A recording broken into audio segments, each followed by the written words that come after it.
Yeah, they're certainly fun to watch, and you can tell when he's talking about them, he's like a proud, they've really taken on his ethos of working super hard, of rebounding and running and sharing, and it's a joy to watch. And at the same token, it's a joy to watch the Lakers when they are really clicking. They pass the ball so beautifully, and it just looks like such a inevitable, machine-like offense when it's really going. How can they get back and get the game back on their terms?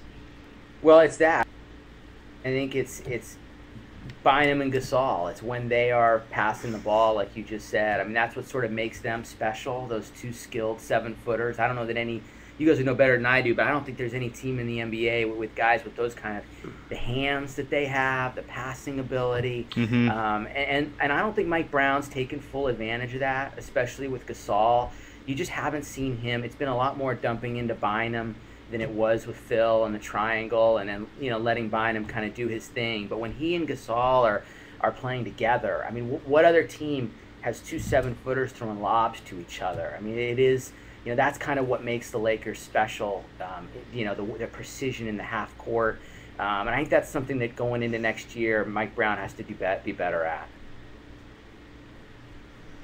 Well, I know you made Zach Harper happy because that's one of his big points is that they need to play through Powell more because Kobe is so good off the ball when he catches moving, and because Bynum, obviously, anytime he can get the space to duck in or roll for a lob and let Powell feed him, both of them are at their best when they're being fed by Powell. And they've taken away some of Powell's value this year. I mean, they just haven't highlighted him the way he should be. I mean, he grew up as a point guard, just like Lamar Odom. That's why when those two played, they were so good together. But in game one of this series, there was a play where Powell was leading the break, and it was more awkward than Odom, but it showed he has those abilities. You can play through him, I just think the Lakers have completely marginalized him this season, and it's messed up his whole year. It's messed up his trade value, and the fact that people were talking about that this guy should be traded for Kyle Lowry straight up. I mean, give me a break. A year ago, people were talking about Powell as the best, most skilled big man in the world. I mean, I can't imagine that the guy loses that in 1 year just because he had one bad playoff series against Dirk Nowitzki, who everybody had a bad playoff series against.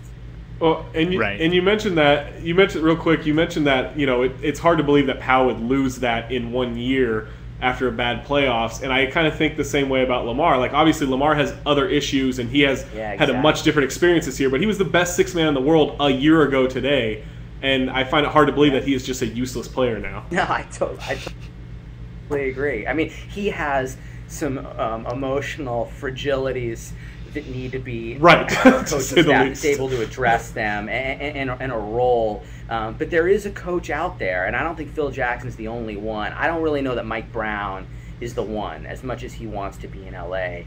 But Golden State is the kind of place. I mean, Golden State has an assistant on its staff, Jerry DiGregorio, who Lamar refers to as my white daddy, and that's a place that he could go and land and have somebody there to kind That's what I call my dad too. That's what I call Beckley. That's great. So I mean, I'm curious what happens with the career of Lamar Odom. But look, if he and Chloe split, you have to look at Chris Humphries as a comp. When one of these divorces happen, these guys always have better years going forward. I think Lamar would be a great chance to take if that split can happen. Kobe rejuvenated this year. Yeah, exactly.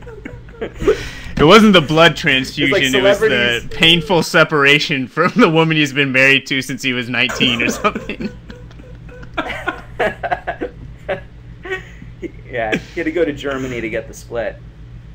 Oh, man. All right. Well, Lee, we got out of time, unfortunately. It was enlightening and entertaining, as always. Hope you had fun, man. Guys.